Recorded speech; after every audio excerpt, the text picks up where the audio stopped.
নয়াদিল্লির রাইসিনা হিল আর সাউথ ব্লকের বিশাল প্রাচীন ভবনগুলো এক অদ্ভুত নিস্তব্ধতায় ঢাকা। বাইরে থেকে দেখলে মনে হবে এই ভবনগুলোর ভেতরে বসে পৃথিবীর অন্যতম শক্তিশালী একটি দেশের নীতি নির্ধারকরা হয়তো বিশ্বজয়ের কোনো নিখুঁত সমীকরণ মেলাচ্ছেন, কিন্তু ভেতরের গল্পটা আজ সম্পূর্ণ ভিন্ন। সেখানে শীতাতপ নিয়ন্ত্রিত কক্ষের বিশাল ডিজিটাল স্ক্রিনের সামনে দাঁড়িয়ে ভারতের শীর্ষ সামরিক এবং গোয়েন্দা কর্তাদের কপালে বিন্দু বিন্দু ঘাম জমছে। তারা আজ কোনো বাইরের শত্রুর দিকে তাকিয়ে নেই, তারা তাকিয়ে আছেন নিজেদের রাজপথের দিকে। আর সেই রাজপথের দৃশ্যগুলো তাদের চোখের সামনে এমন এক বিভীষিকাময় অতীতের ছায়া তৈরি করছে, যা আজ থেকে ঠিক 2 বছর আগে 2024 সালের আগস্ট মাসে তারা ঢাকা শহরে দেখেছিল। সেদিন ঢাকার রাজপথে একটি অহংকারী 15 বছরের পুরনো স্বৈরাচারী সরকারের পতন হয়েছিল।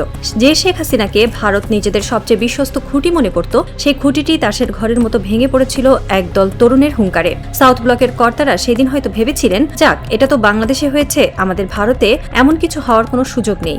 কিন্তু তারা ইতিহাসের সবচেয়ে বড় ভুলটি করেছিলেন। তারা বুঝতে পারেননি বিপ্লব কখনো সীমানার কাঁটাতারে আটকে থাকে না। আজ সেই একই বিপ্লবের প্রেতাত্মা এসে কড়া নেড়েছে নয়াদিল্লির দরজায়। ভারতের রাজপথে আজ যারা নেমেছে তারা কোনো রাজনৈতিক দলের কর্মী নয়, তারা হলো সেই জেন জি প্রজন্ম, যারা নিজেদের নাম দিয়েছে ককরোচ জনতা পার্টি বা আরশোলা জনতা পার্টি। আর এই আরশোলাদের সাইক্লোন আজ ভারতের দম্ভী শাসক গোষ্ঠীকে ঠিক সেই একই খাদের কিনারা এনে দাঁড় করিয়েছে, যেখানে দাঁড়িয়ে একদিন শেখ হাসিনাকে হেলিকপ্টারে চড়ে পালাতে হয়েছিল।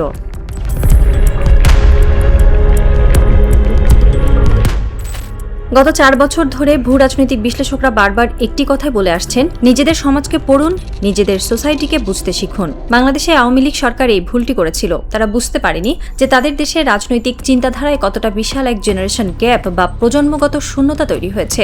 পুরনো প্রজন্ম আর নতুন প্রজন্মের রাজনৈতিক চিন্তার মধ্যে আকাশ পাতাল তফাৎ। এই নতুন জেন জি প্রজন্ম অত্যন্ত এনার্জেটিক, কিন্তু তাদের একটি বিশেষ বৈশিষ্ট্য আছে, তাদের কোনো ধৈর্য নেই। এরা শর্ট টেম্পার্ড, এরা টিকটক, ইউটিউব শর্টস বা ইনস্টাগ্রাম রিলসে অভ্যস্ত। এরা কোনো ভিডিও 2-3 সেকেন্ডের বেশি ভালো না লাগলে সোয়াপ করে সরিয়ে দেয়। এদের চিন্তার গতি রকেটের মতো। যে জেনারেশন 2 সেকেন্ডের বেশি একটি ভিডিও দেখার ধৈর্য রাখে না, সেই জেনারেশনকে আপনি যদি 15 বা 20 বছর ধরে একই ভাঙা রেকর্ড বাজিয়ে শোনান, তবে কি তারা সেটা মেনে নেবে? আওয়ামী লীগ সরকার তাদের শুনিয়েছিল, পাকিস্তান আমাদের শত্রু, অমুক আমাদের শত্রু, আমরাই সব উন্নয়ন করেছি। প্রথম কয়েক বছর এই জেনজি প্রজন্ম হয়তো এই গল্প কিনেছিল, কিন্তু তারা যখন দেখলো যে দেশে চাকরি নেই, চাকরির বাজার দলীয় ক্যাডারদের দখলে, অর্থনীতির অবস্থা খারাপ, আর শীর্ষ 1% মানুষ দেশের সব সম্পদ লুটে নিচ্ছে, তখন তাদের ভেতরের সেই ধৈর্যহীনতা লাভার মতো ফুটতে শুরু করলো। আওয়ামী লীগ এই জেনারেশনকে মিসরিড বা ভুল পাঠ করেছিল। তারা ভেবেছিল পুলিশ আর র্যাব দিয়ে এদের দাবিয়ে রাখা যাবে, কিন্তু লাভ হয়নি। আগস্ট 2024-এ এই জেনজি প্রজন্ম পুরো রাষ্ট্রযন্ত্রকে আক্ষরিক অর্থেই ছুঁড়ে ফেলে দিয়েছিল। আর ঠিক একই ভুল, অক্ষরে অক্ষরে একই ভুল আজ করছে ভারতের মোদী সরকার।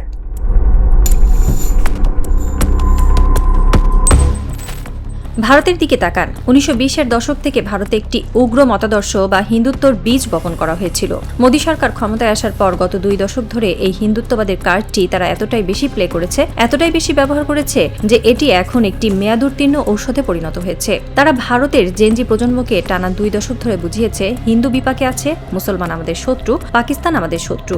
শুরুর দিকে ভারতের তরুণরা এই আফিম হয়তো গিলেছিল, কিন্তু আজ ভারতের তরুণরা যখন চোখ খুলে দেখছে তাদের জন্য কোনো চাকরি নেই, কলেজ বিশ্ববিদ্যালয়ের শিক্ষার মান তলানিতে, নিটের মতো অত্যন্ত সংবেদনশীল পরীক্ষার প্রশ্নপত্র ফাঁস হয়ে যাচ্ছে, আর সাধারণ মানুষের আয় কমছে, অন্যদিকে গৌতম আদানি বা মুকেশ আম্বানির মতো ধনকুবেদের সম্পদ রাতারাতি জ্যামিতিক হারে বাড়ছে। যখন পেটে ক্ষুধা থাকে, যখন নিজের ভবিষ্যৎ অন্ধকার মনে হয়, তখন ধর্মের আফিম আর কাজ করে না। তখন সেই তরুণদের ভেতর ধৈর্যহীনতা একটি জীবন্ত আগ্নেয়গিরিতে পরিণত হয়। বাংলাদেশ, নেপাল, শ্রীলঙ্কা, মালদ্বীপ সব জায়গায় এই জেনজি প্রজন্মের বিপ্লব ঘটেছে, আর এখন ভারতের মাটিতেও ঠিক একই আগ্নেয়গিরি লাভা উদ্গীরণ করতে শুরু করেছে।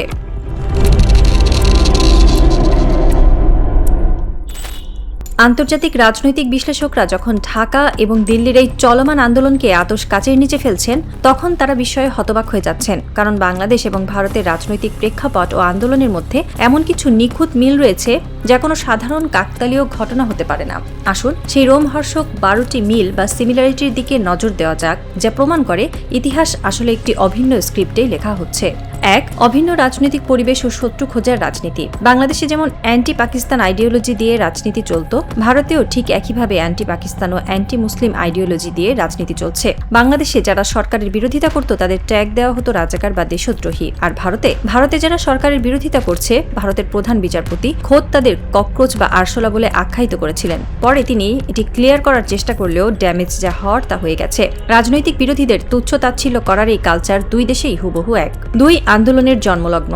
বাংলাদেশের জেনজি বিপ্লবের শুরুটা হয়েছিল মে মাসের দিকে, যা জুলাই মাসে এসে তীব্র রূপ ধারণ করে এবং জুলাই বিপ্লব নামে পরিচিত হয়। আশ্চর্যের বিষয় হলো ভারতেও এই ককরোচ জনতা পার্টির মুভমেন্ট শুরু হয়েছে ঠিক মে মাসেই। 3, সাইবার স্পেসে স্ফুলিঙ্গ। বাংলাদেশের আন্দোলনটি প্রথমে রাজপথে আসেনি, এটি শুরু হয়েছিল সোশ্যাল মিডিয়া বা ফেসবুকের পাতায়। ভারতেও ঠিক তাই। ককরোচ জনতা পার্টি প্রথমে টুইটারে লঞ্চ হয়, আর চোখের পলকে তাদের ফলোয়ারের সংখ্যা বিজেপির ফলোয়ারের চেয়েও বেড়ে যায়। বিজেপি তখন কি বলল? ঠিক আওয়ামী লীগের মতোই তারা বলল, এগুলো সব পাকিস্তানের বট, পাকিস্তানি ফলোয়ার। অথচ পাকিস্তানের মানুষ জানেই না ককরোচ জনতা পার্টি কি জিনিস, জেনজি প্রজন্ম সোশ্যাল মিডিয়ায় কতটা অ্যাক্টিভ, তাই বোকা রাজনীতিকরা বুঝতেই পারেনি। 4, রাজপথের দখল। সরকার যখন সোশ্যাল মিডিয়ার এই আন্দোলনকে ফেসবুক পার্টি বলে উপহাস করছিল, তখন মাত্র 1-1.5 মাসের মধ্যে এই ভার্চুয়াল ক্ষোভ বাস্তব রাজপথে এসে আছড়ে পড়ে। বাংলাদেশেও যেমনটি হয়েছিল, ভারতেও ঠিক তাই হলো। আজ দিল্লির রাস্তায় ভারতের ইতিহাসের অন্যতম বৃহৎ এক জমায়েত দাঁড়িয়ে গেছে। 5, একটি ট্রিগারিং পয়েন্ট বা বারুদের সলতে। যে কোনো বিপ্লবের জন্য একটি বারুদের প্রয়োজন হয়, যেখানে শুধু একটি দেশলাইয়ের কাঠি ছোড়ার অপেক্ষা থাকে। বাংলাদেশে সেই ট্রিগারিং পয়েন্ট ছিল কোটা ব্যবস্থা, যেখানে 5% মুক্তিযোদ্ধা পরিবারের জন্য 30% কোটা রাখার চেষ্টা হয়েছিল, যাতে পুরো আমলাতন্ত্রকে দলীয়করণ করা যায়। আর ভারতে সেই ট্রিগারিং পয়েন্ট হলো নিট বা মেডিকেল ভর্তি পরীক্ষার প্রশ্ন ফাঁস। দুই দেশের তরুণরাই বুঝতে পেরেছিল রাষ্ট্রযন্ত্রকে ব্যবহার করে একটি নির্দিষ্ট দলের চামচাদের সিস্টেমের ভেতরে ঢোকানোর চক্রান্ত চলছে। 6, নেতৃত্বহীন বা লিডারলেস বিপ্লব। বাংলাদেশের আন্দোলনকে কেউ একজন লিড দিচ্ছিল না, এটি ছিল লিডারলেস বা নেতৃত্বহীন। নাহিদ বা সার্জিসরা তখনও সাধারণ মানুষের কাছে তেমন পরিচিত ছিলেন না। ভারতেও আজ ককরোচ জনতা পার্টির কোনো নির্দিষ্ট একক নেতা নেই, এটি সাধারণ তরুণদের স্বতঃস্ফূর্ত জাগরণ।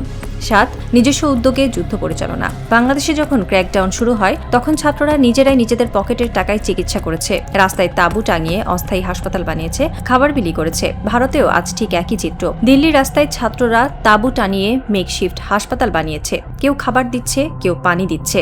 8, বিরোধীদের সমর্থন। আন্দোলন যখন তুঙ্গে ওঠে, তখন পুরনো রাজনৈতিক দলগুলো সুযোগ বুঝে মাঠে নামে। বাংলাদেশ যেমন বিএনপি জামায়াত সমর্থন দিয়েছিল, ভারতেও আজ রাহুল গান্ধী, অখিলেশ যাদব, মমতা ব্যানার্জি বা শিবসেনার মতো বিরোধীরা এই তরুণদের ছায়াতলে এসে দাঁড়িয়েছে।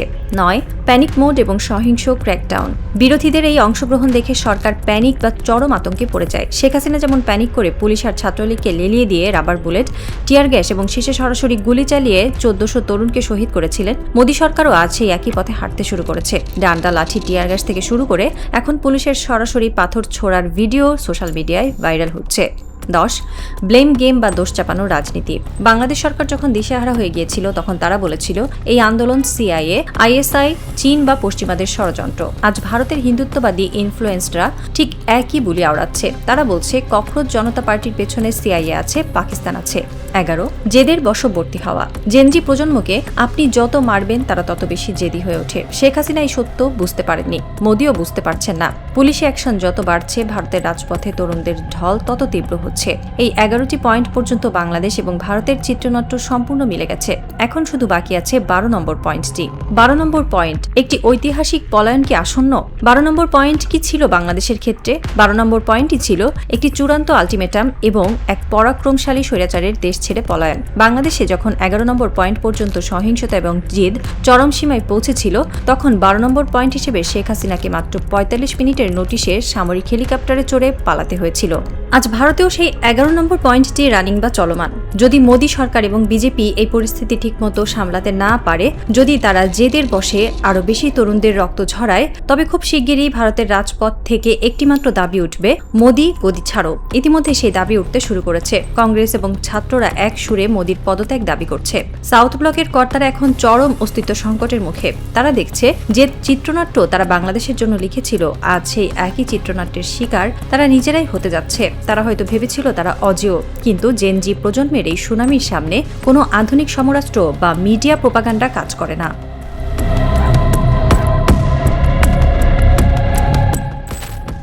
রাত গভীর হচ্ছে। দিল্লির রায়সিনা হিলে আজ হয়তো কারো চোখে ঘুম নেই। সাউথ ব্লকের কর্তারা হয়তো তাদের শীতাতপ নিয়ন্ত্রিত ওয়ার রুমে বসে সিসিটিভি ক্যামেরায় দেখছেন যন্তর মন্তরের সেই লাখো তরুণের মুখ।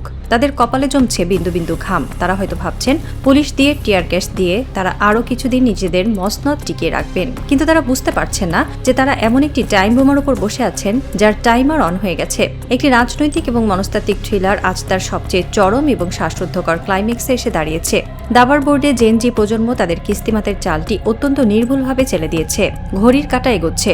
রিগড সিস্টেমের এই বিশাল দুর্ভেদ্য ইমারতের ভেতরে আজ ফাটল ধরেছে। সেই ফাটলের ভেতর দিয়ে হু হু করে ঢুকছে তারুণ্যের ক্ষোভ আর দ্রোহের বাতাস। সাসপেন্স এখন তুঙ্গে। আগামী কয়েকটা দিন ভারতের ইতিহাসের জন্য অত্যন্ত নির্ণায়ক হতে যাচ্ছে। আমরা এখন শুধু 12 নম্বর পয়েন্টের জন্য অপেক্ষা করছি। মোদী সরকার কি পারবে এই আসন্ন গণ অভ্যুত্থানের সাইক্লোন থেকে নিজের মসনদ বাঁচাতে, নাকি শেখ হাসিনার মতোই তাকেও কোনো এক মেঘলা দুপুরে ক্ষমতার দম্ভের রাজপ্রাসাদ ছেড়ে চিরতরে বিদায় নিতে হবে? অপেক্ষা কেবল সেই চূড়ান্ত বিস্ফোরণের। কারণ এই নতুন বিশ্বে স্বৈরাচারীরা হয়তো আমৃত্যু ক্ষমতায় থাকার স্বপ্ন দেখে, কিন্তু ইতিহাস তাদের সেই স্বপ্নকে রাজপথের ধুলোয় মিশিয়ে দিতে এক মুহূর্ত দ্বিধা করে না। মেঘ ঘনীভূত হচ্ছে, আর রাইসিনা হিল নিঃশব্দে অপেক্ষা করছে এক প্রলয়ঙ্কারী সাইক্লোনের, যে সাইক্লোন ধুয়ে মুছে সাফ করে দেবে রিগড সিস্টেমের সমস্ত অহংকার।